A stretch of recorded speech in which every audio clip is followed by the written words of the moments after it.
আজকের এই ভিডিওতে আমি যেই টপিকটা নিয়ে কথা বলতে চলেছি সেই নিয়ে অলরেডি একটি শর্ট ভিডিও আমি বানিয়েছি। But I thought that I should make a long video in this topic because এই টপিকটা খুবই ইম্পর্টেন্ট বা তোমাদেরকে জানা প্রয়োজন রয়েছে, তোমাদের রিয়ালিটিটা তোমাদেরকে জানতে হবে।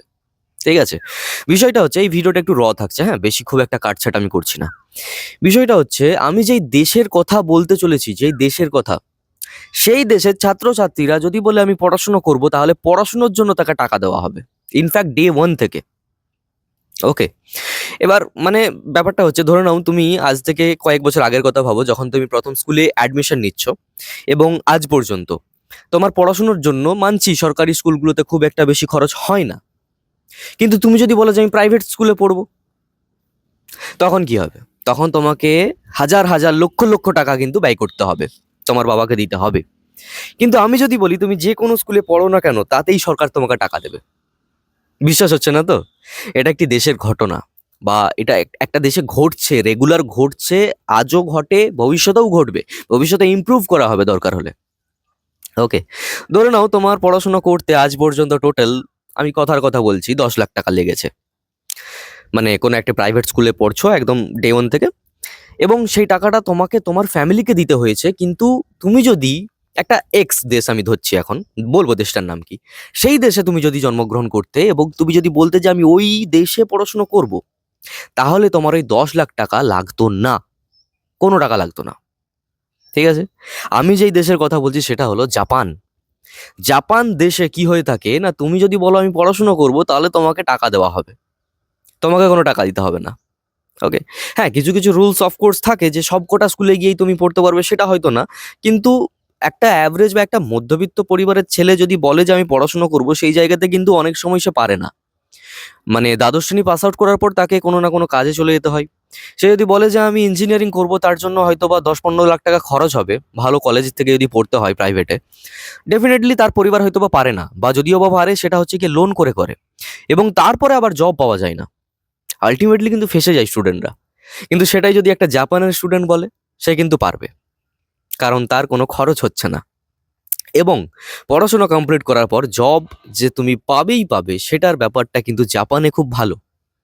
জাপানের পপুলেশনটা কম বটে, জাপানের যে সরকার, তাদের কিন্তু চিন্তাধারাটা অনেকটাই ডিফারেন্ট আমাদের দেশের থেকে, ইনফ্যাক্ট আমাদের রাজ্যের থেকে।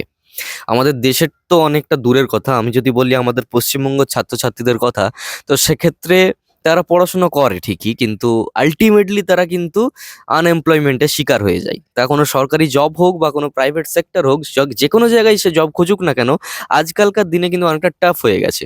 সেই জায়গাতেই জাপানে কি হয়ে থাকে, তোমাকে পড়ানোও হবে এবং তোমাকে জবও প্রোভাইড করানো হবে। কারণ সেই সেই দেশের সরকার ভাবে যে এরা হচ্ছে গিয়ে আমাদের ইয়াং ইউথ, এবং আমাদের আগামী ভবিষ্যৎ যাতে ভালো থাকে তার জন্য এই ইয়াং ইউথকেই কাজে লাগাতে হবে।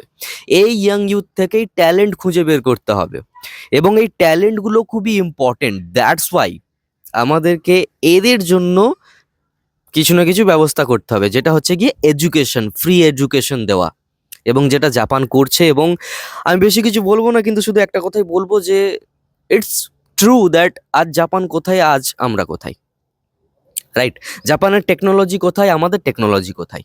আজও আমরা মনে হচ্ছে 90s-এ পড়ে রয়েছি, এবং জাপান মনে হচ্ছে অনেক এগিয়ে এগিয়ে গেছে। শুধু জাপান না, অনেক দেশ এগিয়ে গেছে। আমাদের যেই এডুকেশন সিস্টেম, আমি সেখানে বলছি না যে সমস্ত কিছু এডুকেশন সিস্টেমের জন্যই প্রবলেম, এই সেই, আমাদেরও কিছু কিছু দোষ রয়েছে। সেই সব কিছু মিলিয়ে কিন্তু আমাদের এডুকেশন সিস্টেমটা খোকলা হয়ে গেছে। ওকে, মানে কাইন্ড অফ আ বিজনেস শুরু হয়ে গেছে আমাদের এডুকেশন সিস্টেমে। এবার সেই বিজনেসের কথা ভাবা হবে নাকি স্টুডেন্টের কথা ভাবা হবে? রাইট, সো এটা জানানোর ছিল, এবং তাই জানালাম যে আমাদের রিয়ালিটি কোথায়, মানে আমরা অ্যাকচুয়াল কোথায় রয়েছি।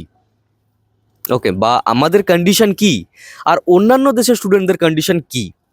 ওকে, এই টাইপের আরও শর্টস ভিডিও আমি হয়তো বানাবো, তাই চ্যানেলটাকে সাবস্ক্রাইব করে রেখে দিও। সবসময় হয়তো লং ভিডিও তো বলবো না, কিন্তু এইটা বেশ একটা নিজের থেকে ভেবে বলো, তুমি যদি আজ যদি জাপানে জন্মগ্রহণ করতে, তাহলে তুমি কতটা বেনিফিট পেতে, তাই না? তো এই টাইপের কথা, এই টাইপের ঘটনা, এই টাইপের স্টোরিজ আমি আমার শর্টসে আপলোড করব, তাই সাবস্ক্রাইব করে রেখে দাও এবং শর্টস সেকশনটা দেখতে থাকো। ডেইলি একটা করে শর্টস তোমরা এখন পাবে, সেটা ইনফরমেশনাল হোক, কোনো এডুকেশন স্টোরি হোক, এই টাইপের কিন্তু পাবে। ওকে, এই ভিডিওটা ছিল এই পর্যন্তই, হয়তো বা নয়েজ আসতে পারে, ছাদে রয়েছি তো। দেখা হচ্ছে পরবর্তী কোনো এক ভিডিওতে নতুন কিছু টপিক নিয়ে। সকলেই ভালো থেকো, সুস্থ থেকো, আর ভেবে দেখো যে আমরা কোথায় আছি বা আমাদের কন্ডিশনটা কি। ওকে, বাই। সকলেই ভালো থেকো আর নিজের পড়াশোনাকে চালিয়ে যাও, ঠিক আছে? আমরা ওই দেশে নেই, বাট আমাদেরকে এস্টাবলিশ হতে হবে, দ্যাটস ওয়াই আমাদেরকে বেশি করে এফোর্ট দিতে হবে। সো আমরা এফোর্ট দেবো এবং আমরা সাকসেসফুল মানুষ হব। ওকে, বাই।